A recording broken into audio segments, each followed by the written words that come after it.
So,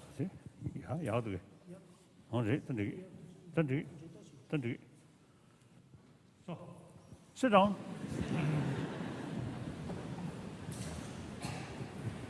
I will just introduce you briefly, if that's all right. Yes. It's a tremendous pleasure and privilege as Master of St. John's to be able to welcome His Holiness the Dalai Lama to this college. We're extremely honored, Your Holiness, that you have agreed to speak to us today in this beautiful chapel. The Dalai Lama is one of the very small number of people in the world for whom the phrase, "he needs no introduction," is a genuine statement. Indeed, when we announced that His Holiness was going to speak today, within 24 hours, some 1,400 members of the college and the university had requested tickets.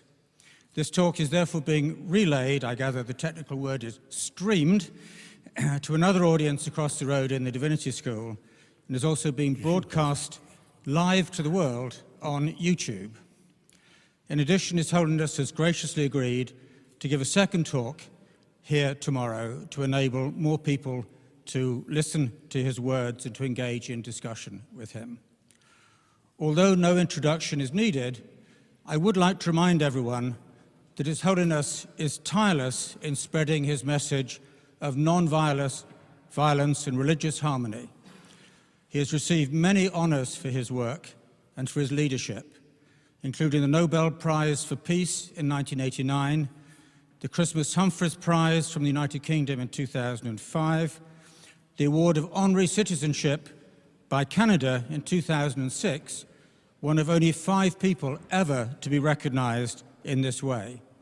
He received a Congressional Gold Medal from the United States in 2007 and the Templeton Prize in 2012. When the Dalai Lama received this latter award, he donated the entire prize of over £1 million to the Save the Children charity in India. It's therefore a great privilege to introduce His Holiness the 14th Dalai Lama to give a talk entitled Educating the Heart. Your Holiness.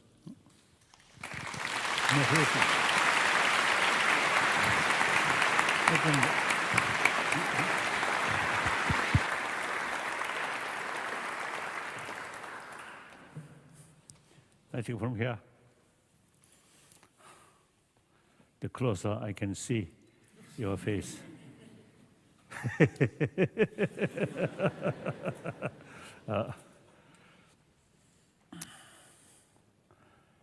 Brothers and sisters, I'm extremely happy having opportunity to share with respected leaders, scholars, and also students.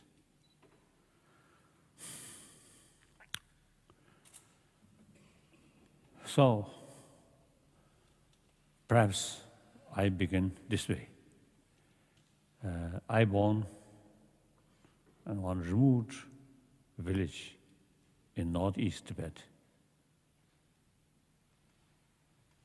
But my mother, of course, uneducated, illiterate, just sort of villager mother, but tremendous sort of warm-heartedness.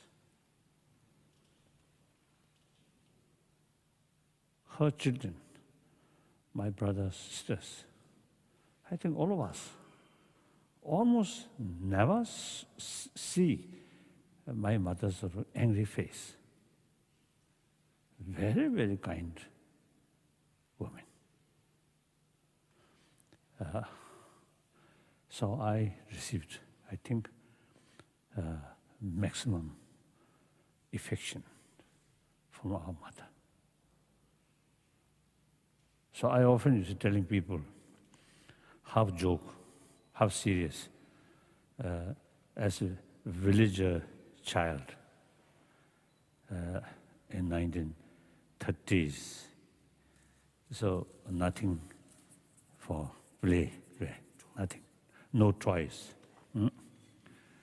So the only the happy moment is my mother carry me on her shoulder and then go around.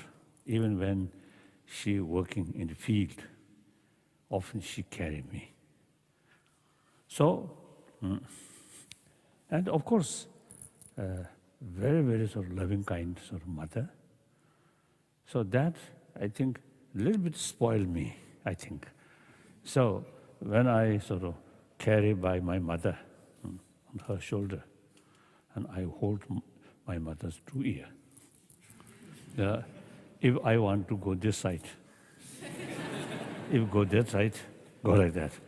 If mother not listen, and I shout, and my feet, you see, bang, bang, bang, like that. So, because of my mother's sort of, too much sort of kindness, so seems to see her child. Then, of course, at that time, I'm youngest her child, so a little bit, how should they, spoiled. As a result, the child become a little bit aggressive. So I always feel the first time, you see, cultivate warm-heartedness at that time, because mother, so kind. So I received maximum sort of affection from my mother, so that you see the immense help to show others also affection, more compassionate attitude. Then, of course, later, the Buddhist training, study, then use mainly logical sort of thinking, that immense help to sustain or further develop warm-heartedness. So now here are 2 things. One, biologically develop that thing. Then second, use brain, education. Then so develop full conviction or warm-heartedness is key factor for happy person, for happy mind. Then also, at the age 16, I lost my freedom. At age 24 or 25, I lost my own country. The most part of my life, from 25 now up to nearly 78, I remain as a refugee. One way, very sad. One way, new opportunity, meeting with people, different background, different field. Some religious people, religious-minded people, or non-religious-minded, and just ordinary people, or very scientific-minded people, or scientists also, and a variety of people. So since my childhood, and also the way training our mind, the curiosity, whenever we touch some topic, I always think, what's the reason? What's the reason? Perhaps I think I may sort of mention the Buddha's own sort of word. He mentioned, "Oh, my follower, monks and scholars should not accept my teaching out of faith, out of devotion, but rather thorough investigation and experiment. So we train that way. So we always say, ask question, raise question, then find out answer, like that. So that is immense help to acquire more knowledge. And also immensely helpful to meet different people from their own experiences. So now, my point is, as a result of meeting number of sort of educationists, thinkers, social workers, and medical scientists, or in general, and also the scientists about brain scientists. Conclusion. Present humanity facing some problem. Some of these problems, of course, due to natural disaster or some other things. But many of the problems or difficulties actually our own creation, man-made problem. Man-made does not mean no exclusive female, but sometimes female also create problems. so in any way, humans, our own created sort of problem. So then, here, big contradiction. 7 billion human beings, no one wants a problem. Everyone wants no problem, peaceful. Everyone wants, even animal want that. This is not question of religious faith or not. Even animal is want peaceful life, do not want problem. We certainly do not want problem. Meantime, many problems actually our own creation. Then why it happened? These problems deliberately created by human being? No. Different aim, different motivation, but method often become wrong. That's why, although they want peaceful life, but because of their way of approach, that goal, unrealistic approach. Unrealistic approach happen due to short-sightedness and narrow-minded. And ultimately, extreme self-centered attitude. Just think oneself. So in order to gain something, no hesitation, exploit other, take advantage on other, bully on other, cheating other. So then, any unrealistic approach always brings disaster. Any field, even make one tea, you should know there how much water, how many milk or sugar or these things. So it should be realistic approach. Just one tea, so one water, some water, and equal sort of milk, and then tea bag too much, or then sugar too much. Then you can't drink that water, that tea. Even small things must be realistic. So, short-sighted. I want some sort of benefit immediately, without thinking consequences. Now this war, violence also, you see, suppose you see gain some sort of victory, some benefit to yourself, regardless others suffering. Then the very concept of war will come. and self-centered attitude. Here, I think, too much stress. The gap, we and they, me and them, like that. So that's the basis of concept of violence. Destroy other. It's gain something to me. So these are not necessarily a lack of education. Now here, the modern world, material development with help of technology, science, really highly developed.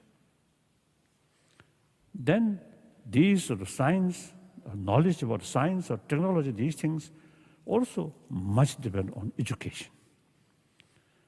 So, existing education system is actually oriented about material values.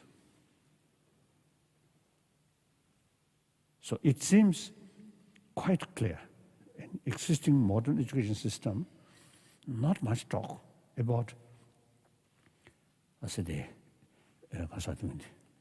inner values or ethics. I remember one time in Italy, Bologna University. I think there are 1,000 years the anniversary. I remember that.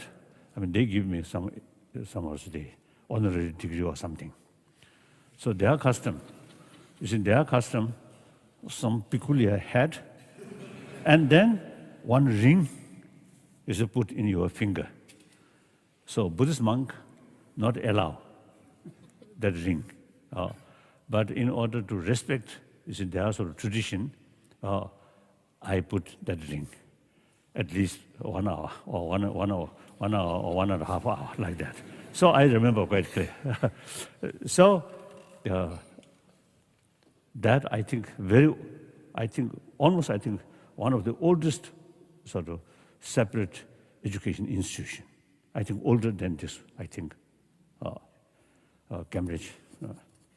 So when separate education institutions started, then naturally, moral ethics, inner values, these church take full care, take full responsibility. And also, I think family value also in some extent. So perhaps at that time, I think quite sufficient, quite balanced.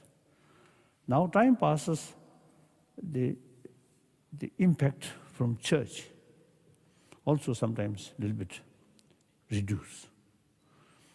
And then family value also is reduced. So now the institution which take care only brain development, not warm-heartedness. Only that way, then something missing, something inadequate. Now, the modern some scientists actually is mentioned, even for physical health. Healthy body need healthy mind. So these days, I also describe hygiene of healthy body. Similarly, we need hygiene of emotion for healthy mind. So equally important, educate how to take care about our body. Similarly, there must be education how to take a healthy mind, healthy emotion. It is quite some subject there, important subject. Look, in Indian tradition, the tradition where single-pointed mind, or practice of single-pointed mind, and also the insight that usually the Sanskrit meditation, kasadi meditation, samadhi and vipassana. So both practice, making shape about our mind.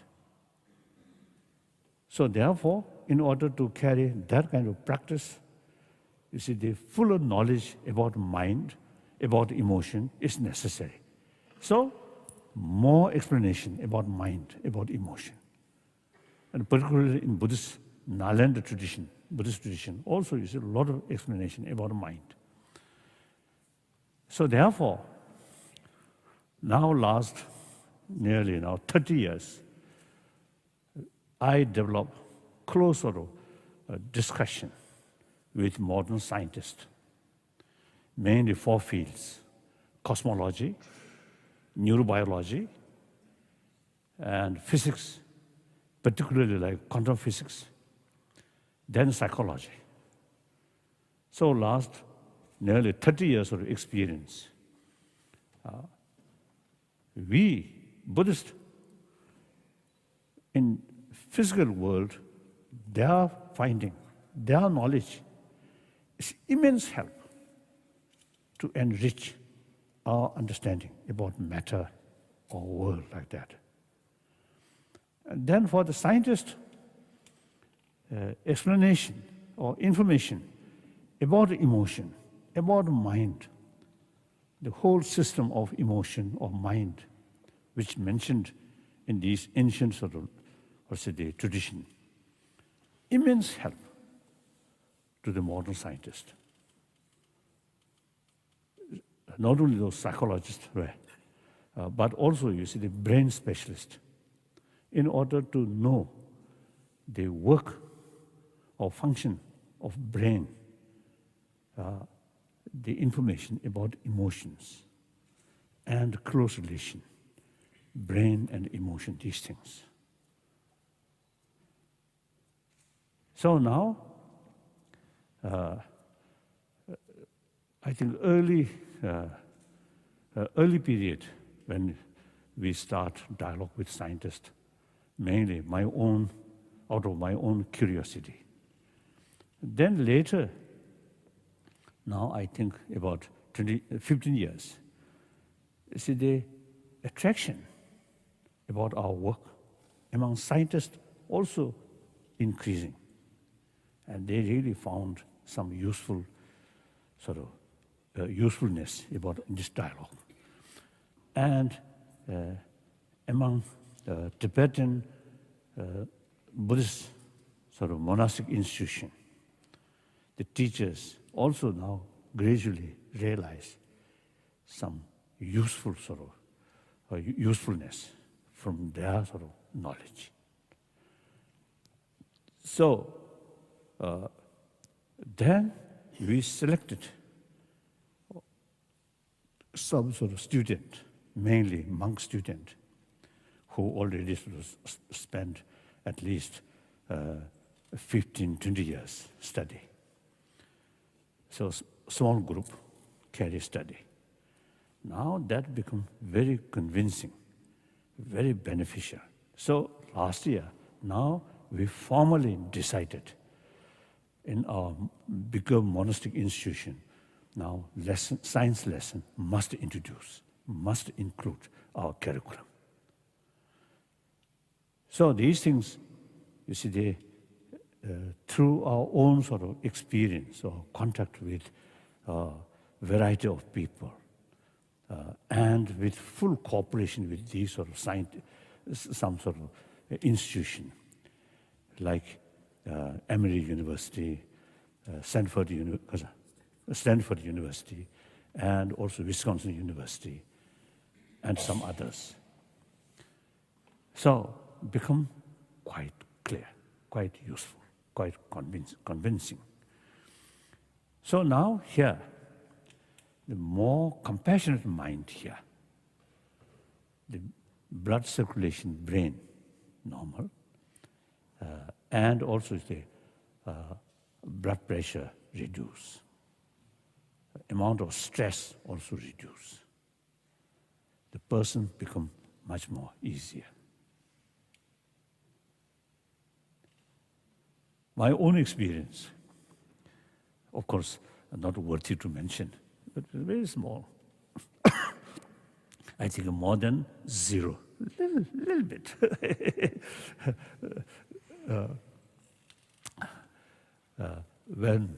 When I, that was around 2021, I visited China. When I participate, sort of formal sort of function, and also the informal meeting, I always a little bit nervous. Of course, some other factors also there. Quite nervous. See, a little bit hot here. Like that. Then 56, I came to India, the Buddha Jayanti celebration, 2,500 years sort of anniversary, right? About Buddha's sort of enlightenment. Of course, there's freedom, democratic country, but formality, when the leaders, Indian president, when we're meeting, it's more formality. Again, a little bit sort of nervous. Then, when I give some talk, people, they say a little anxious or nervous. Then gradually, I develop full conviction. We are the same human being. Mentally, emotionally, physically, we are same. I'm just one of the 7 billion human beings. Humanity. No differences. Differences only in secondary level. Races, faith, nationality or culture, different language, these things. That's secondary. Fundamental level, we are same human being. Now, for example, here, when I look at you, I'm just another human being. If I sort of stress, I'm Tibetan, I'm Buddhist, and even I consider I'm Dalai Lama, that kind of mental attitude make some kind of distance from the audience. That creates nervousness. So open. Consider you, myself, one of you. No matter how sort of the appearance, some differences, but deep inside, everyone want happy life. And everyone have the right to achieve that. Now question is, how to achieve real happiness, joyfulness, inner peace? Money? Power? No. Money only provide us physical comfort, not mental. It seems sometimes middle class people, not many money, when the global economic crisis happened, I think these people, are more comfortable than those billionaires who really think about most important is money. Always think money, money, money. Then this global economic crisis happened. I think most probably, they lose their sleep, Too much worry, too much concern, isn't it? So you see, more money, sometimes you see, bring more worry. And also jealousy, because of too much competitive sort of competitive sort of feeling. You see, that creates jealousy. That creates distrust. So people who surrounded distrust people, how can achieve real happy life? Full of suspicion, anxiety, anger, frustration. Good food, good shelter, good facility won't help these things, only mental level. So therefore, now these things not necessarily related with religious faith. So these days, full agreement, from some of my friend scientists. They openly say they are non-believer.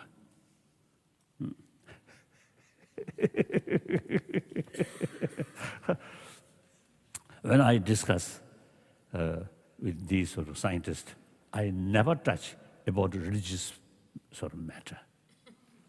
I never discuss with scientists about next life or salvation, these things.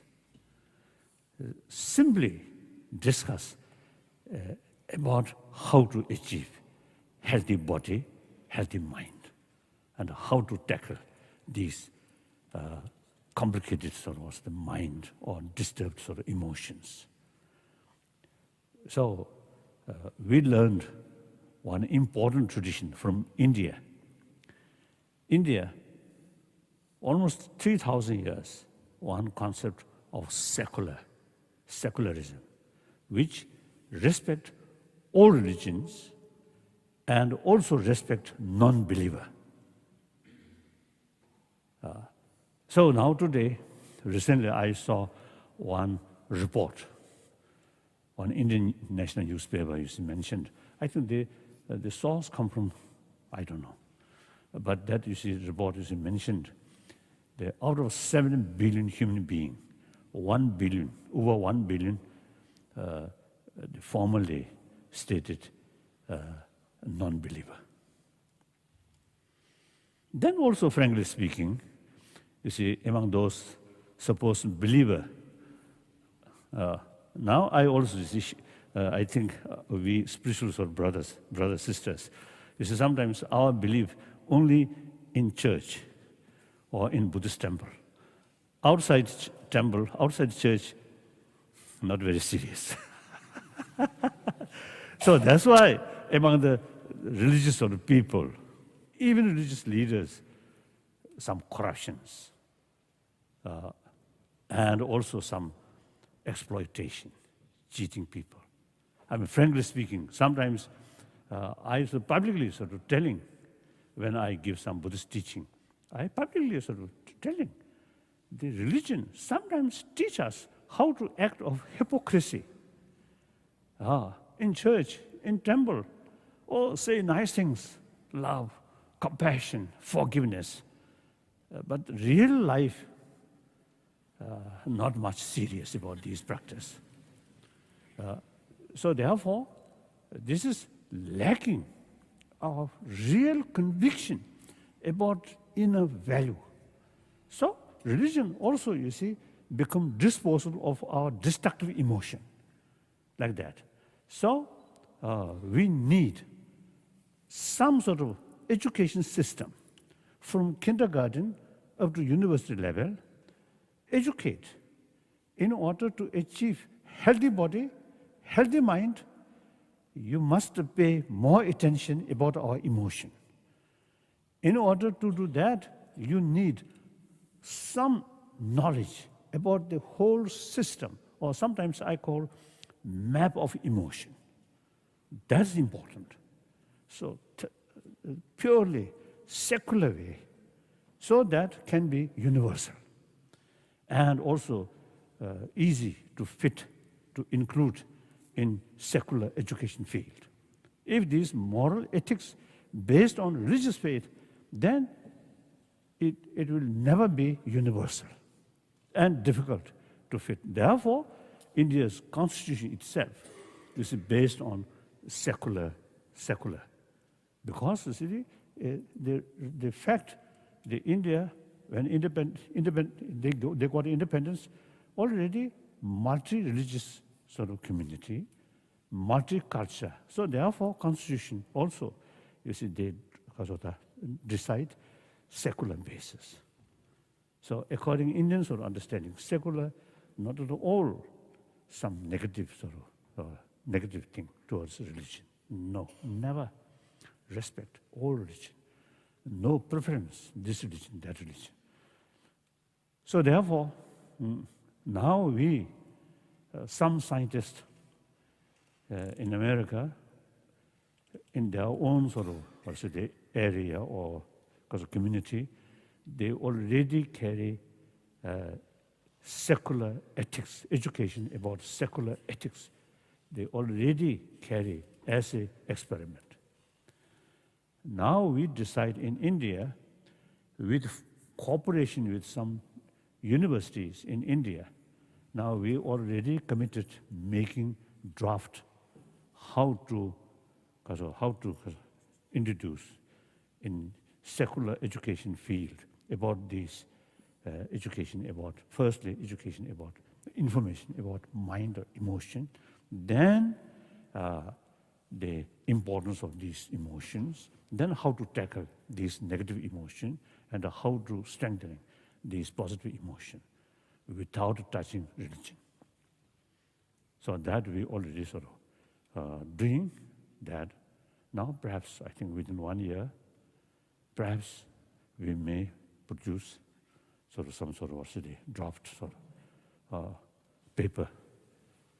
So I hope, so this famous university here, I think I want to touch, and then we want to seek your advice. And also see, these institutions really historically very, very important sort of education institution. Now, if we introduce sort of education, taking care about physical, about the care material value, and also take care about emotion, about mind, then that will be some kind of guarantee. Student come from this institution, this sort of university, 99% will be constructive person, not destructive person. Otherwise, you see, these troublemaker, many of these troublemaker actually highly educated, isn't it? But they use, you see, this knowledge under control of negative emotion, hatred. For example, the September 11th event. The dull person cannot plan such things, cannot carry such sort of work. Very brilliant people, isn't it? Carefully sort of plan and carry their work step by step with top secret. So their brain is really very smart, but their whole, their sort of secret, brain, guided by hatred, anger. Because we can't blame these people. They've grown up which atmosphere or environment only think matter and these things, and also based very strong feeling of we and they, and create some kind of solid enemy. Then, you see, they utilize all their knowledge, all their energy to destroy so-called enemy that they consider as a victory. Actually not. So therefore, I think education, warm-heartedness is, I feel, something very relevant, very important. So, of course, maybe too much was presumptuous.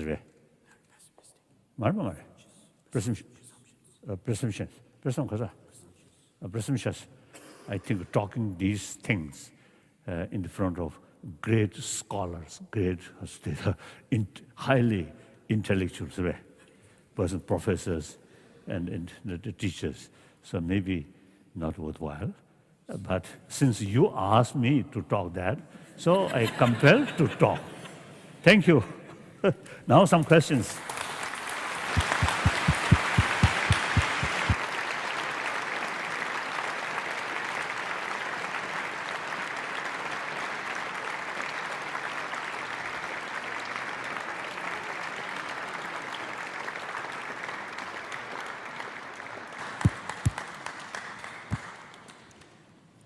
Your Holiness, we're extremely grateful for your words. plenty of challenging questions and wonderful images that you gave us.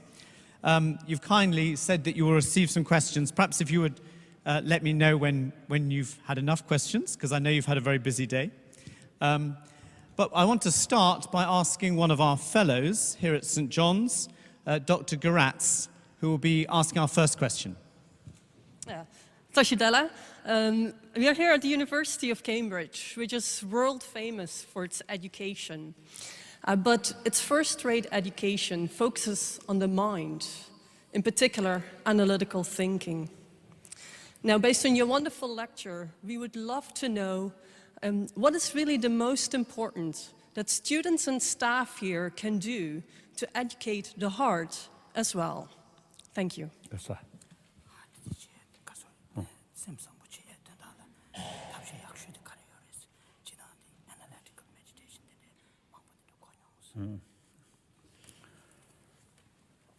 In my view, and also as a result of many discussions with a number of sort of educationists, as I mentioned earlier, and scientists, and less with spiritual leaders,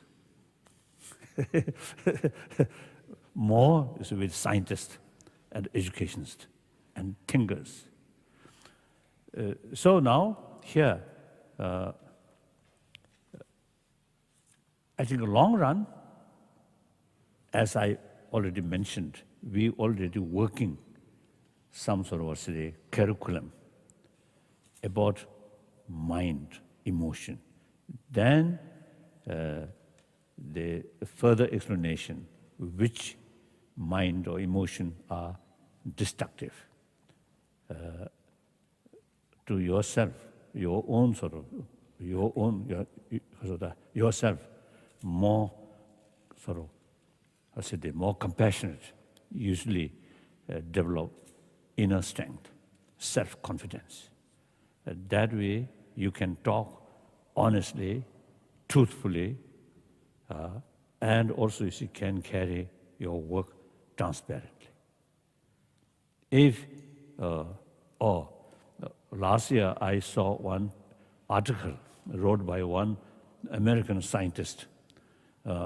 It mentioned those people who tell lies in daily life more often, they, in the physical level, more sort of stress. That I think quite true. Of course, I'm Buddhist monk, Buddhist practitioner. Basically, you see, no telling lie. But from 1951 till 1959 March, I lived with Chinese authority. So about 8-9 years, I also practice hypocrisy. That means when I meet some Chinese official, say, oh, wonderful, very good. And when I meet some Tibetan, or some grievance, oh, how bad, like that. So one person, you see, two attitude. So at that time, you see, much sort of stress and fear. I telling, you see, quite often is telling my sort of Chinese friend, nowadays when I met, so I tell, 9 years I also compelled to practice hypocrisy. And after I came to India, I really liberated practice of hypocrisy. So really, telling untrue, where deep inside you feel some uncomfortable. Not sort of question of a moral thing, but actually, you see, you feel, oh, this now I tell some lie. So how can remain this lie? No. Oh. So therefore, you see, honest, truthful, automatically carry our conduct transparent. So you get more inner strength. Then also, you see, that brings, as I mentioned earlier, trust and genuine friendship. So, now, firstly, this is more information about these, among these different emotions or minds or thoughts. Some are, even scientifically, medical science now clearly sort of confirm such emotions are very bad for our health. And such emotions are very good for our health and peaceful atmosphere within our family, within our community. So that first, simply educate about world of mind, emotion. Then such things are harmful, such things are helpful.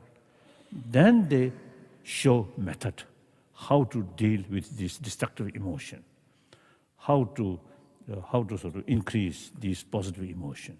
That way, so from kindergarten, very simple way, then more deeper, wider, and up to university level.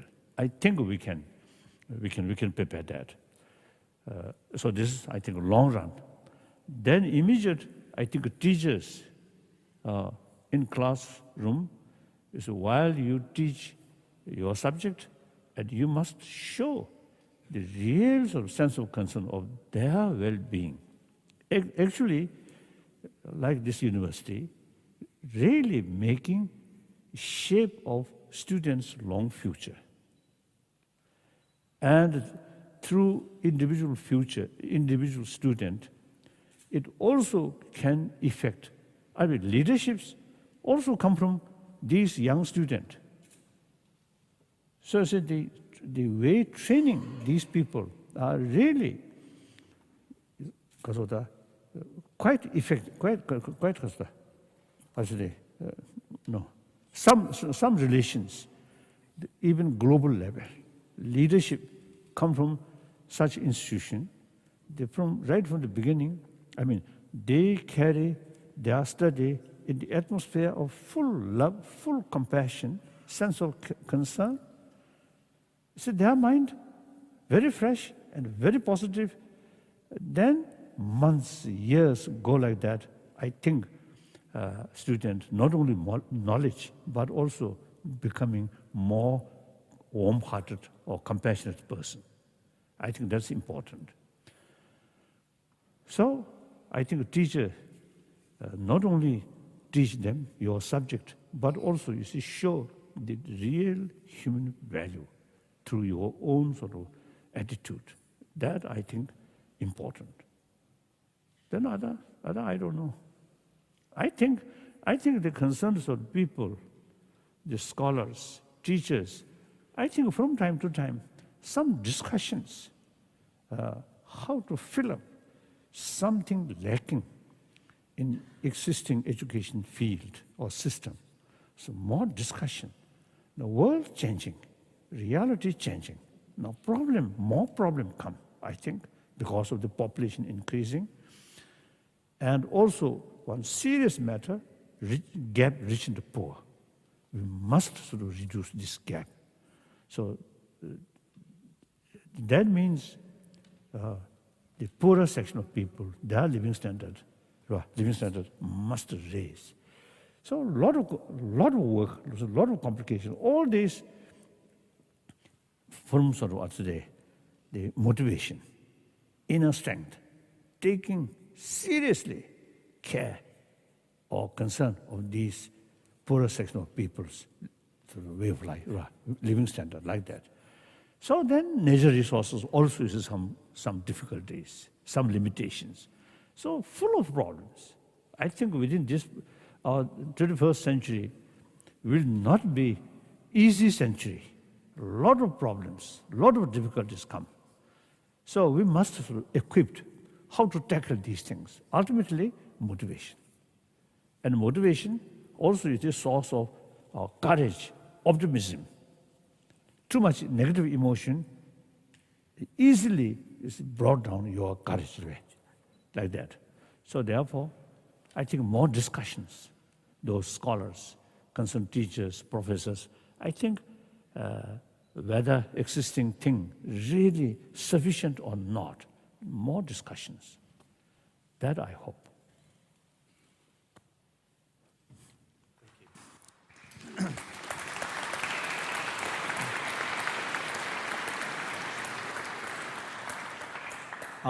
Our next question comes from one of our young students, one of our undergraduates, Alex Garton.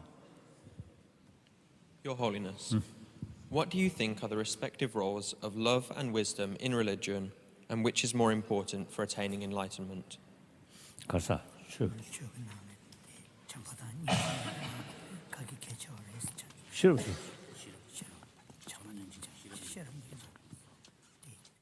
잠수당은 싫어.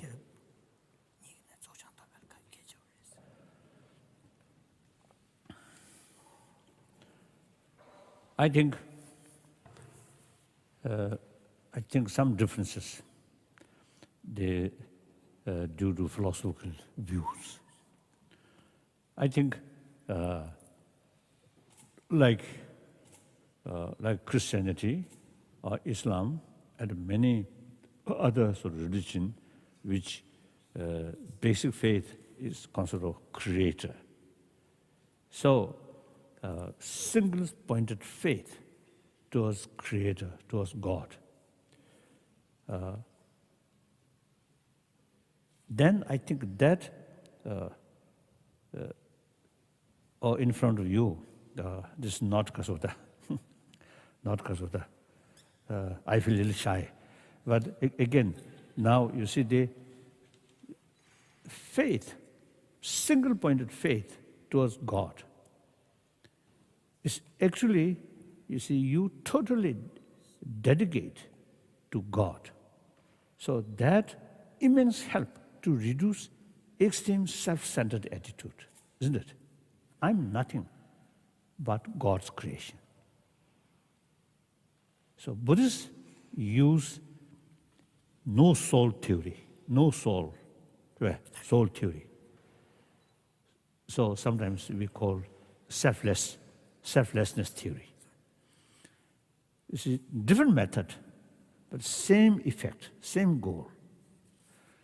So here, according to theistic religion, I feel the faith, emphasis importance for faith, single-pointed faith towards God.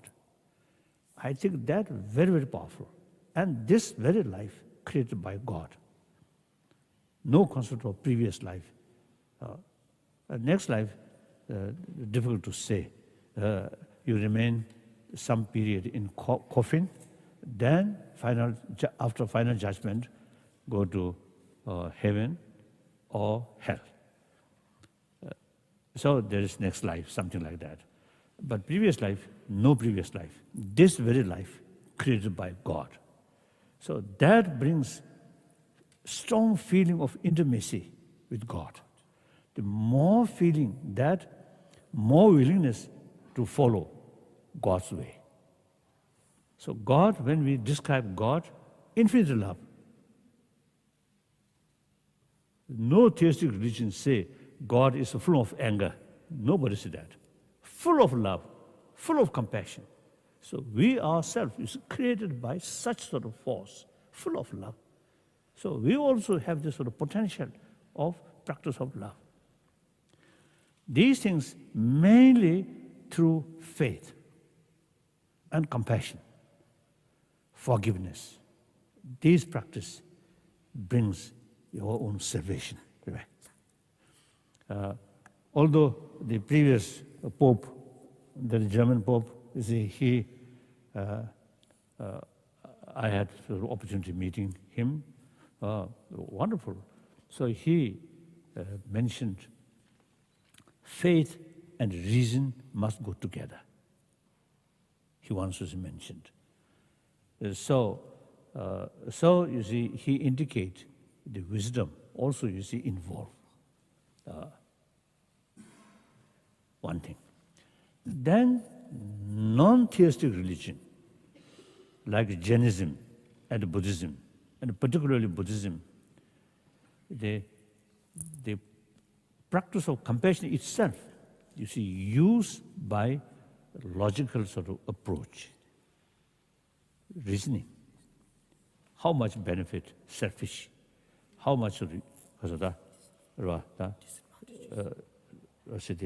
humbleness about these different emotions. So analyze according to your own experience, and also experience the people's explanation.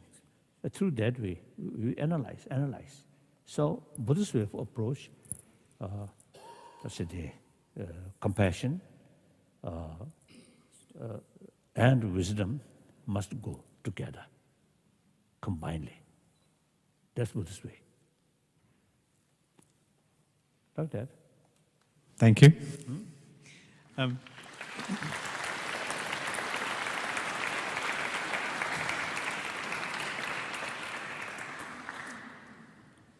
Our third question comes from one of our graduate students who's undertaking research into modern yoga. Yoga. Your Holiness, my question is with regards to yoga. It is a phenomenon that has grown exponentially, particularly over the past few decades. But it is also a philosophy rooted in religions of the world, Hinduism, Jainism, and of course Buddhism. The expansion has been largely with an emphasis on physical exercise. How do you see room for broadening of heart education in this phenomenon?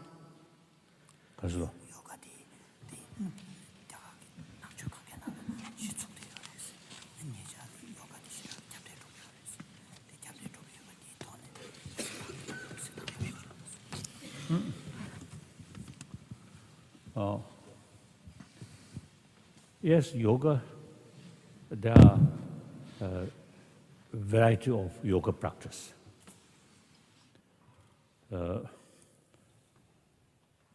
So these days, some people, they consider, yoga is something physical exercise and some kind of breathing control, like that. So mainly concerned about physical health.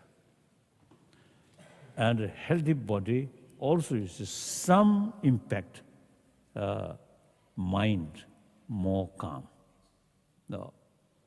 But and then some other sort of meaning of yoga, also training your mind. So there are variety. If you take yoga, simply physical exercise, then also jogging. Oh, 1 kilometer, 2 kilometers, that's also part of yoga. So then, even dogs also practice yoga.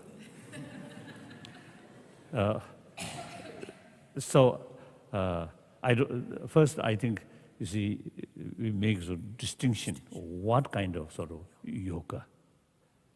So I think it should include yoga, not only taking care about the physical sort of exercise, physical health, but also some related with our emotion.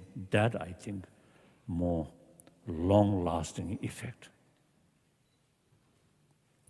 The physical sort of exercise, now, for example, now person who now nearly 78 years old, now this knees problem, not easily sort of create opportunity practice of yoga.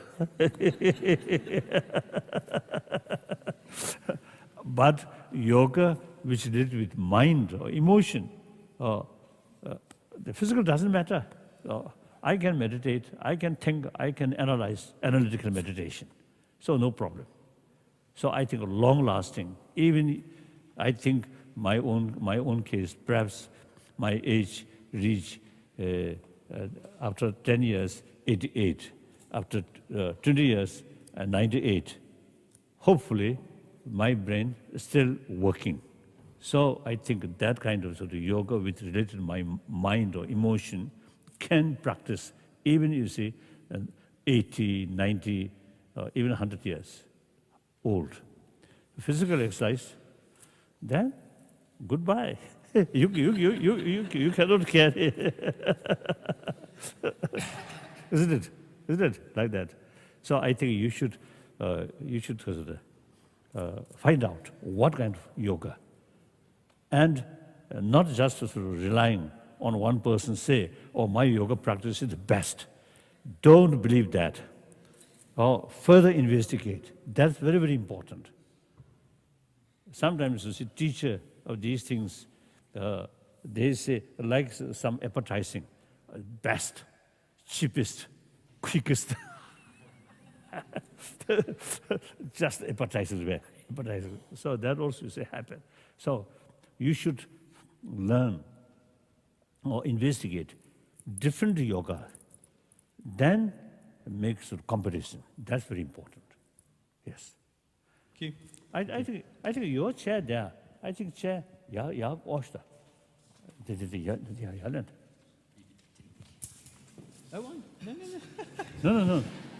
No. I'm fine, honestly. I feel uncomfortable. Oh, why do you? You just stood for 45 minutes. Ask questions. Okay. Then that's much better. Yes. Why? Otherwise,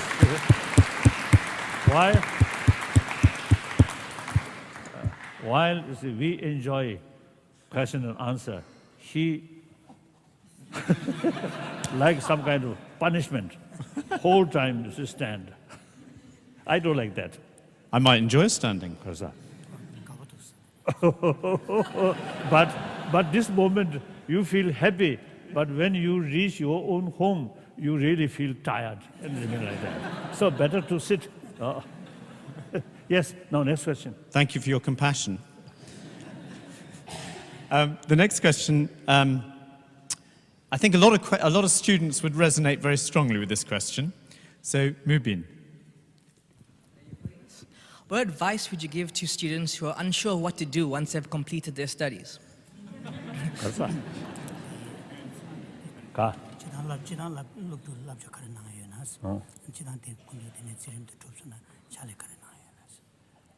Oh, I think I already mentioned we really need some pay about our inner world, about mind, about emotion.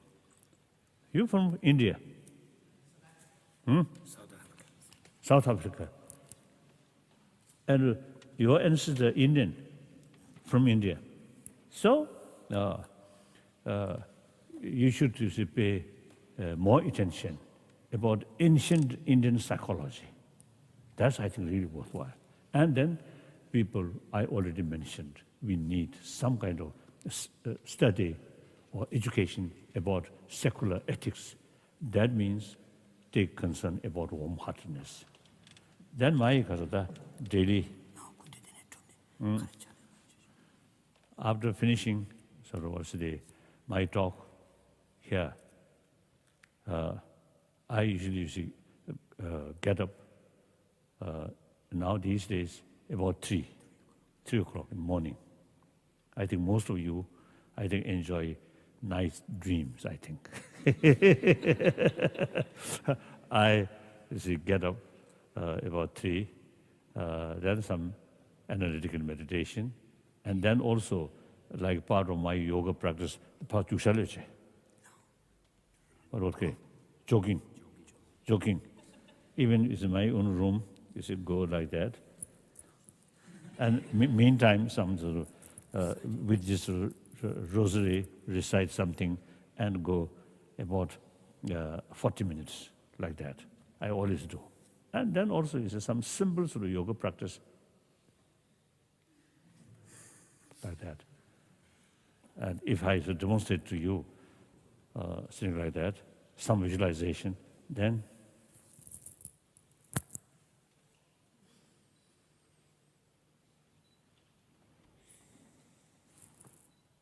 three times, then 3 times, then again 3 times.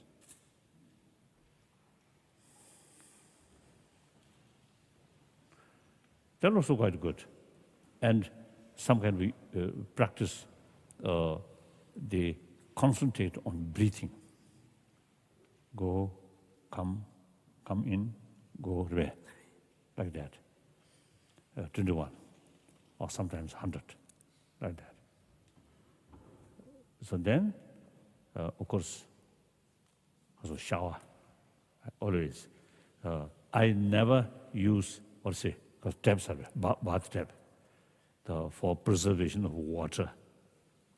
But shower 2 times, one morning, one before my bed, or like that.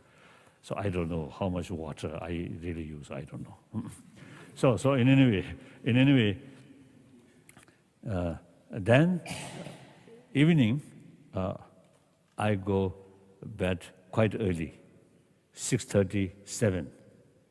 So now finish here, or still some time, about 4:30, my evening tea. As a Buddhist monk, no dinner. When I feel quite sort of hungry, and it seems to see I need some fuel, then with salutation to Buddha, few biscuits.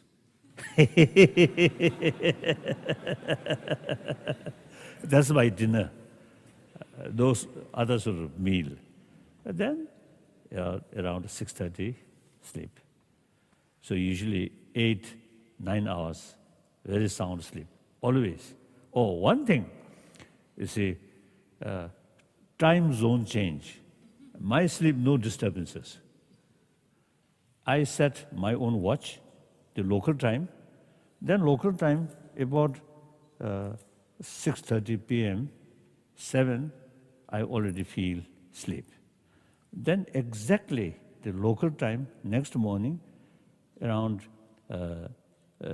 2:30, 2:40, around 3, wake up. So my mind, I think, the mental sort of time setup, I think it affects sleep, but not the what call the heavy work in toilet. No, time change. This whole time change. Even I make some effort.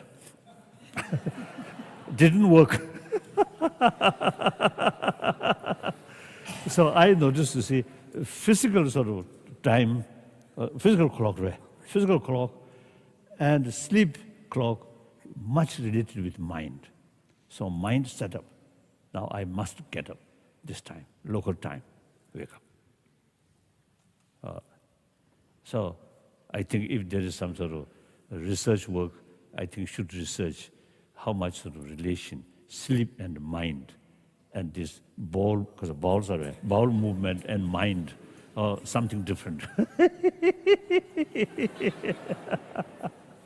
So like that. Next question. I'm not sure we know how to follow what you have just said.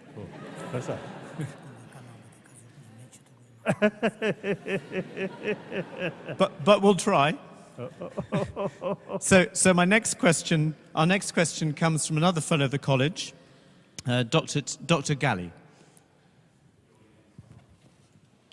Following changes at the heart of the Chinese Republic, social changes seems to be moving higher on the political agenda. So for instance, the one-child policy seems to be questioned. On the other hand, this has to be balanced with the unprecedented rise in the military and defense budget of China. Having visited China and Tibet in the last 15 years several times, I've been surprised, pleasantly surprised, by the openness at individual level for religion practice. And my question is whether you think that with the loosening of the social changes in China, there will be a loosening of religion plural practices, or that nationalisms in China might restrict even further the freedom of religion practice. Thank you.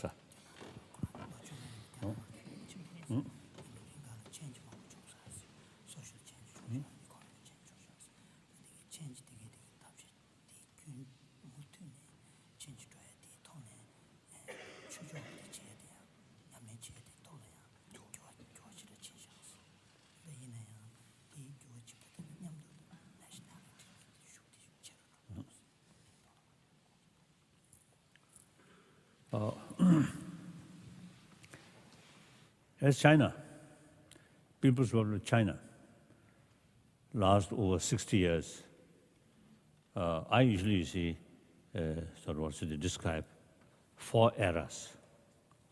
Chairman Mao's era, Deng Xiaoping era, Jiang Zemin era, Wu Jintao era.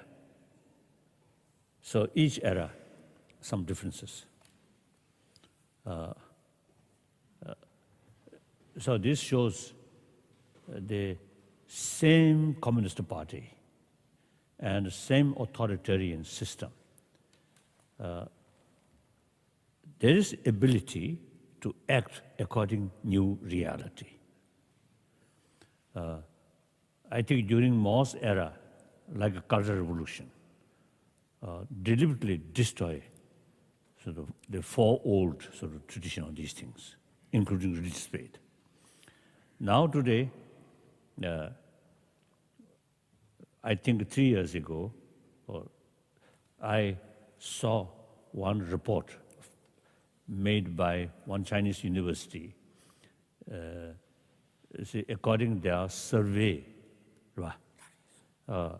Buddhist population in China, then over 300 millions.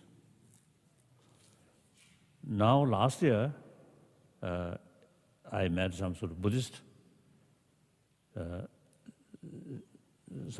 Chinese Buddhist, and some businessmen, and also seems to some connection with some sort of leaders. According to them, nowadays in China, Buddhist population now over 400 millions. And many of these Buddhists also is following Tibetan Buddhism. Now, as a matter of fact, nowadays, every week, some Chinese from mainland China come to see me. And many of these Chinese, when we met, dear, very faithful. They are genuine, they are interested about Buddhism, very, very sort of genuine. And similarly, population about Christian also increasing. Muslim, I don't know, but Christian numbers also is increasing.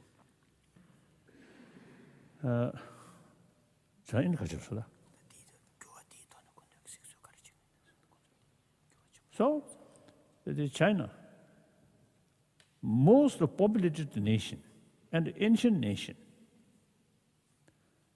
So China have, I think, a great sort of potential, make significant, contribution for global level. But in order to make significant constructive contribution, constructive role, they need trust, respect from rest of the world. That's lacking. Too much censorship, and distorted information.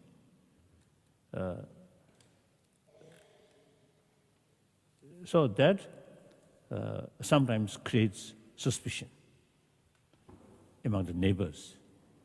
I have a lot of sort of friends in Japan and Vietnam also, are communist, but many of them receive very much suspicion towards the Chinese government. And then, of course, India, now last over 50 years, my home. And I always describe Indians historically our guru. All our knowledge we learned from Indian masters. All our knowledge come from India, mainly Nalanda institution, like that. So therefore, and then also you see my sort of commitment about promotion of ahimsa, non-violence and compassion. These and religious harmony, these come from Indian tradition. So I describe myself as a messenger of ancient Indian tradition, non-violence and religious harmony. So therefore, 그래서 그렇게 주십니다. So therefore, I have a very, very close link. Of course, more than that, I think, the longest guest of Indian government. So, the India with China, two most populated nation. Then India, in spite of many drawbacks, India very, very stable because democracy, because rule of law and transparent. It seems the Indian media, I think, very fond to bring more criticism rather than positive information. This is very helpful. That's a healthy sign. In totalitarian system in China, huge country, but a lot of problems. India, beside the sort of negative sort of report, news, behind there, not much problem, very stable. So I think China also eventually become like India, transparent, rule of law, democratic system. Then I think China really make significant contribution for betterment of the world. This is my view. So I'm very happy. See, you quite often you visit China. You must go there.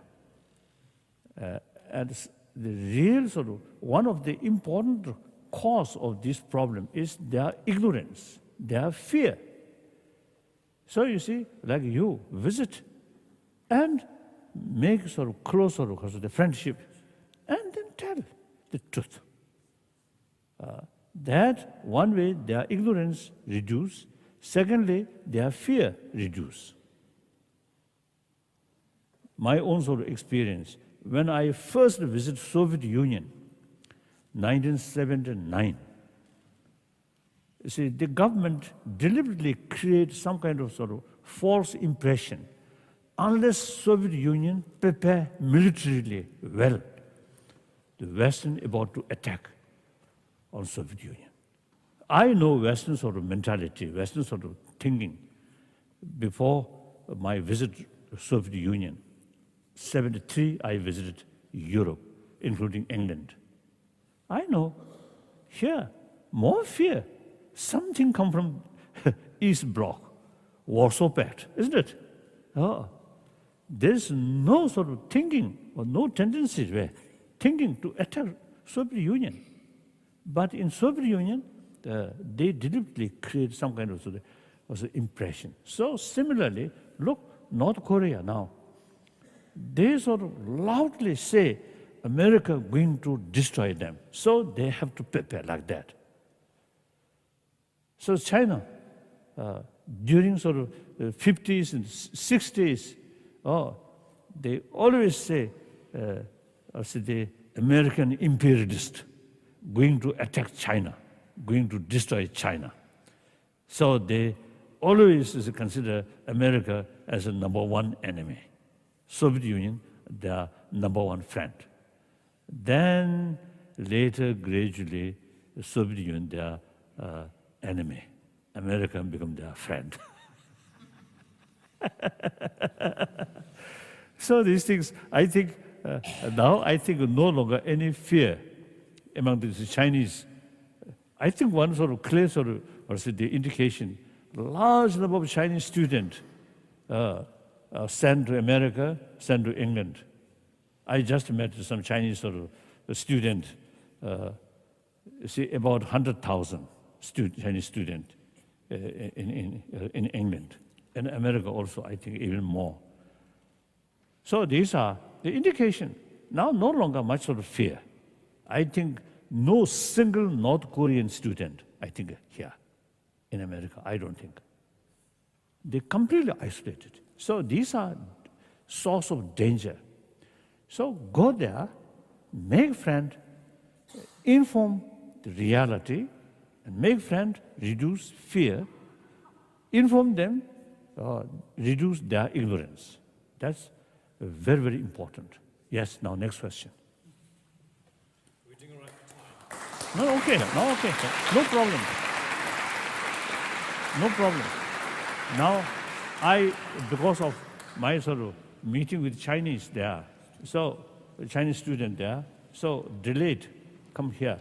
So now till 4. Till Okay, 4 no problem. Till 4 it is. My afternoon tea, 4:30, so sufficient time. So up to 4. We'll send the master out just ahead of you so he can make the tea.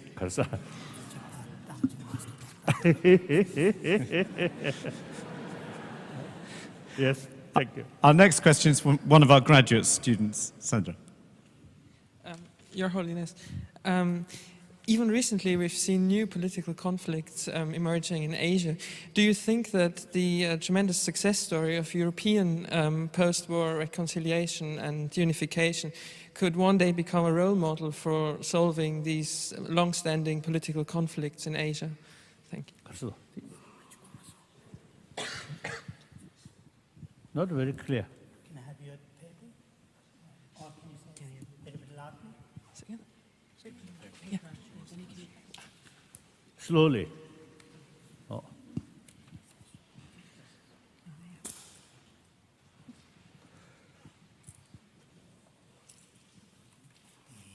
저기 다들 웨스트 나오는 뭐 저면도 가지 준비치고와 디글 옵션 다들 군념도 차들이 제benza 디글 빼때네 에시아 나오다 강에 디파 상해도 펜도 용하게 디식도 했어. 뭐 유럽 나오다. Yes, I think no doubt, no doubt. It seems, you see, those imperialists, I think, become very mature. Especially British imperialists. It's one time, you see, there are a lot of colonial sort of but give them their independence, their freedom. Then eventually, the British, in this small island, remain very small. So now, eventually, the spirit of European Union, I think really, the wonderful sort of matured sort of idea or vision.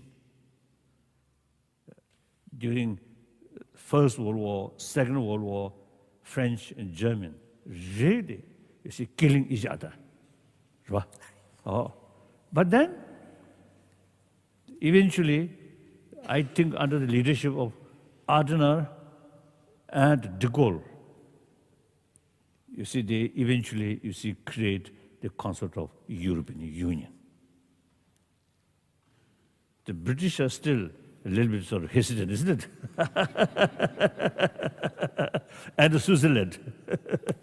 So in any way, you see, these are, I think, really, I think out of there, a lot of suffering, out of violence. Then they gradually, you see, realize common interest is more important than individual sovereignty, like that. So here, I one my sort of tutor about quantum physics. One, David Bohm.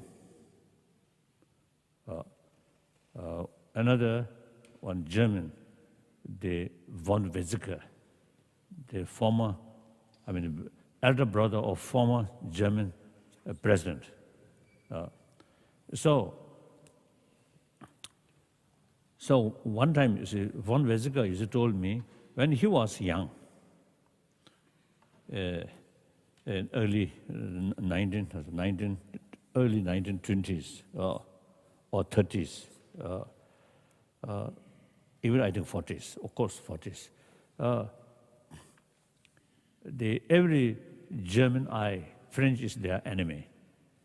Similarly, in French eye, also like that. Then he mentioned nowadays that kind of attitude completely gone, completely changed. So, so far in Asia, and particularly you see those countries or which more sort of deliberately isolated themselves. I think China also, I think, the 50s, 60s, 70s, China remained isolated. Then things have been open, mainly because of economy liberalization.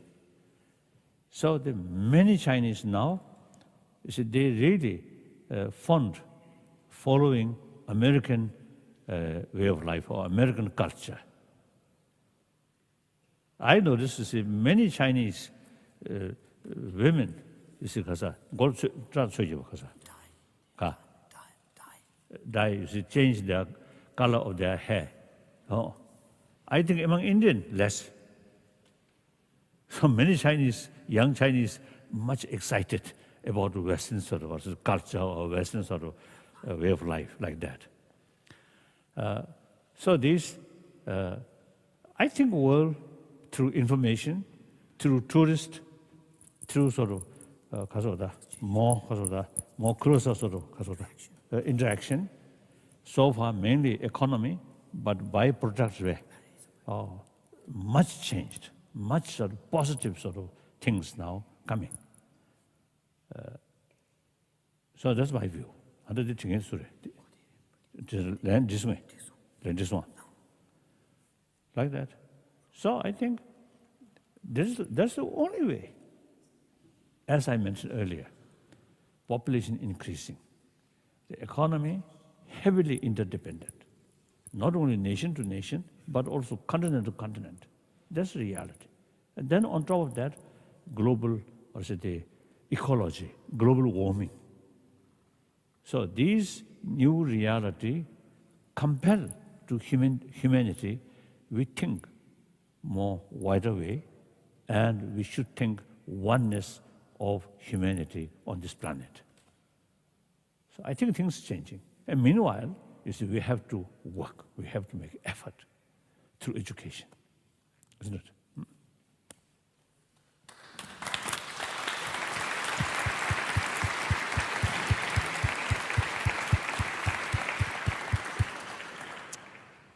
Our next questioner is from King's College. She's the president of the Graduate Society there. It's Katie Fitzpatrick. Thank you for taking time to share your presence with us. Half of the world's population are women, yet women represent 70% of the world's poor. How can we enable women who face discrimination, inequality, and substantial obstacles in education and employment to break from the cycle of poverty?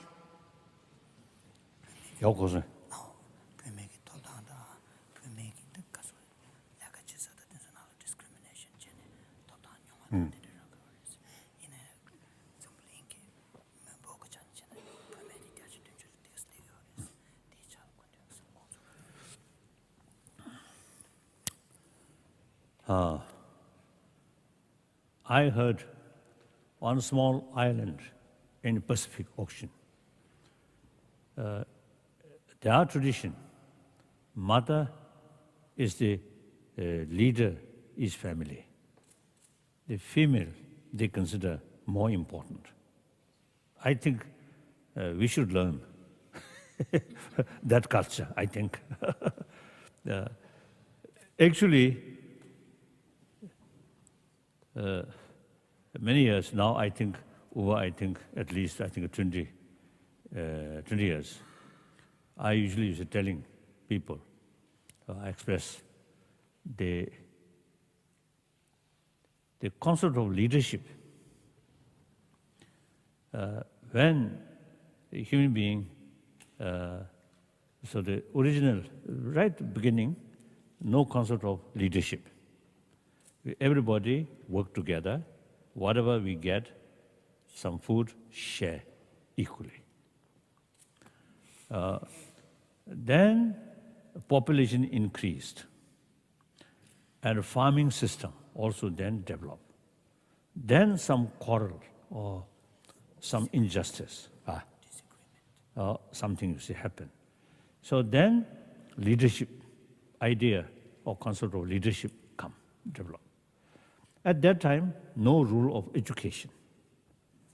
So in order to become leadership, physical strength, like other animal. So male dominance then develop, usually male more physically, more stronger. Even our religious tradition also is sometimes a little, or say more emphasis the importance of male. These, because it's a religion for the society, and the society itself, you see some kind of habit or some kind of culture, male dominance. Then that is an influence religious teaching also.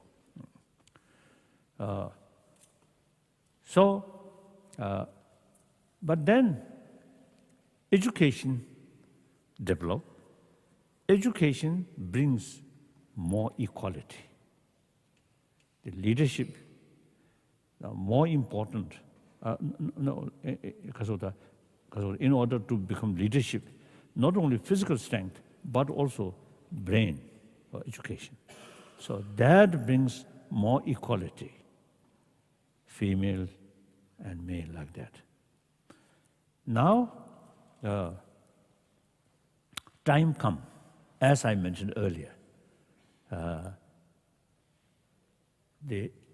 in education field, the education about human affection, human compassion is very necessary and very important. So now, time as such, we need more effort for promoting human compassion, human love. Now here, biologically, female have more potential.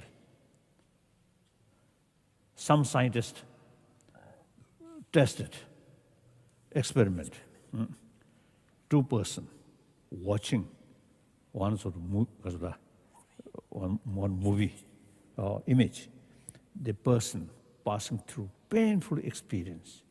Then the response from the male, from the female more stronger. Female more sensitivity about others' pain. This is a biological factor. So therefore, now a time when we need special effort for promoting human compassion, human love, now female should take more active role in this respect. So that's my view. So therefore, I think 20 years ago, at one time in Paris, one women's magazine,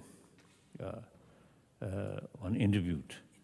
Then in future, Dalai Lama can be female or not, female, or is it possible? And I told, yes, very possible.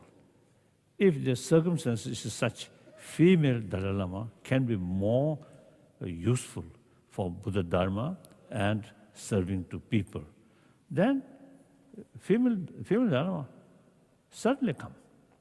And then I add some sort of a joke. If female Dalai Lama come, they physically also must be very attractive. You see, one female face very sort of not attractive, then less influence. Oh, you do not agree that?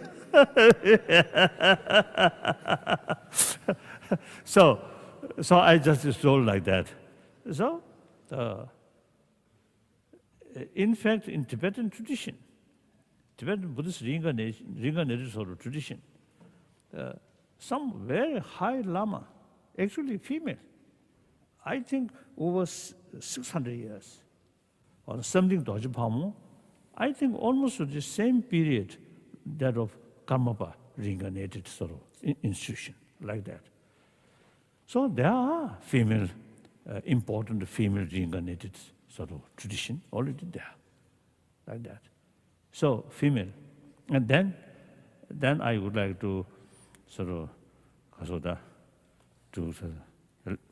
some form of teasing. I usually is telling people, female, the external beauty important, but more important is internal beauty. Internal beauty is really very, very important. External beauty sometimes is attract short period, then gone.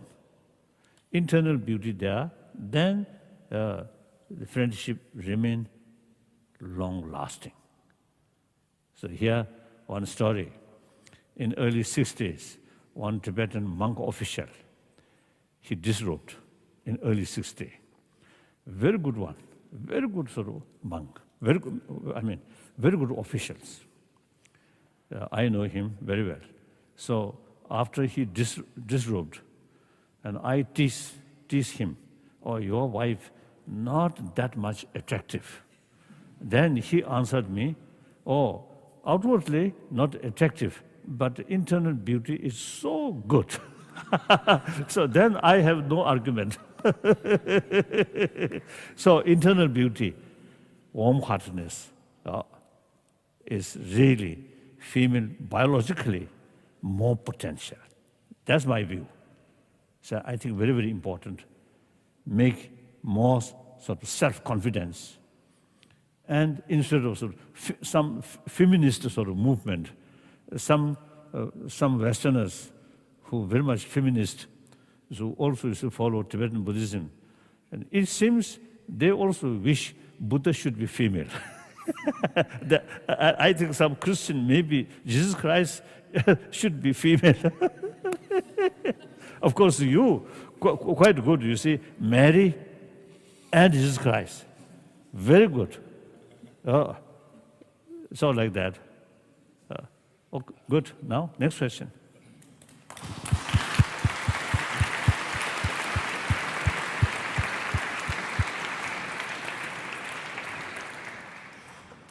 The next question you have already answered, because it was about whether the next Dalai Lama could be a woman. I see. So you've seen into the future and answered that question for us. If you have time, then maybe we'll have one last question. Yes. And I wonder if I could turn to Hilary Papworth, and whether a microphone could wing its way across just there, who works to support education of Tibetan students in the UK. Your Holiness, we are so pleased you have come back to Cambridge a third time. You are committed to young people and to education. You are the chairperson of the Dalai Lama Charitable Trust, registered in the United States. The Dalai Lama Trust supports the development of leadership and educational opportunities for young Tibetans. The Trust also supports initiatives that encourage a sense of universal responsibility in the global community. How can Cambridge help? Trust. Really.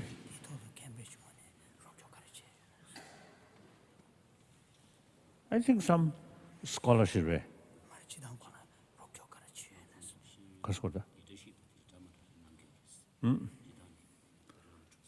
So I think at the moment, how many Tibetan students here? Some? How many? So already 2 Tibetan students already here. So I think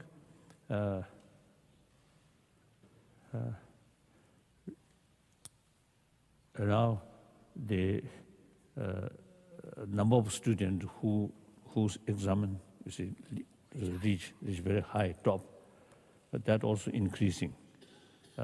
So some sort of help for education field is extremely useful, very helpful. Then also, as I mentioned earlier, this is such a sort of famous, worldwide known sort of education institution. So some research where modern education still something lacking, how to fill that gap. I think like this institution, I think really worthwhile. Some sort of discussion among sort of the experienced sort of teachers and people. I think that will be a great sort of contribution worldwide. So many other sort of education sort of institution or many nations, actually, you see, looking here, such these sort of education, great institution. So I think some, after sort of thorough discussion, experiment, once you start something, then many countries will follow that. I think very, very important. Yes? No? Thank you.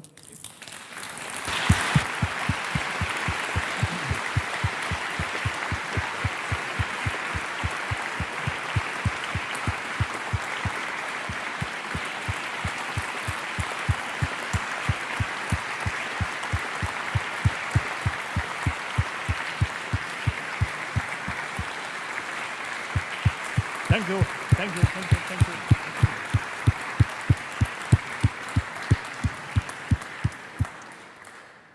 Your Holiness, on behalf of all of us here today, may I express our profound gratitude to you for taking the time to come and visit us in Cambridge. I know you have a very busy schedule wandering around the world, and it's absolutely wonderful that you've been able to come and share so much of your time with us this afternoon. So thank you very much. It's been a real privilege and a pleasure. Thank you.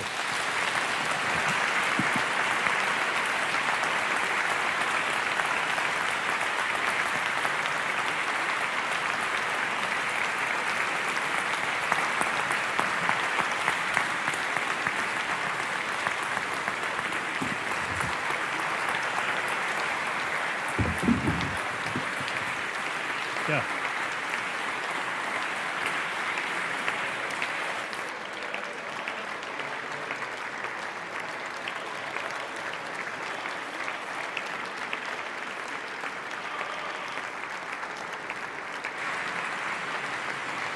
어느 공원인 줄 알아, 그가?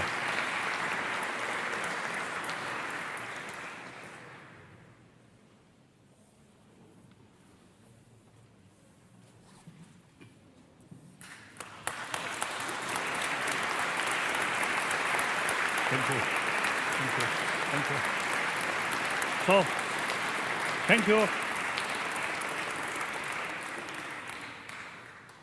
Thank you. Thank you. Thank you. 도시체, 또 록슬레, 공국생, 공국생. 제주에. 이제 야타주도. Bye bye. See you. Thank you. Thank you. Indian origin. Guru. Thank you. Thank you. Thank you. Thank you. Thank you. Okay. Thank you. Bye-bye. Bye-bye. Good night. 아싸라 가다 가시네. 아싸라. 가. Okay. Tomorrow. So, bye-bye. Bye-bye. Bye-bye. Thank you.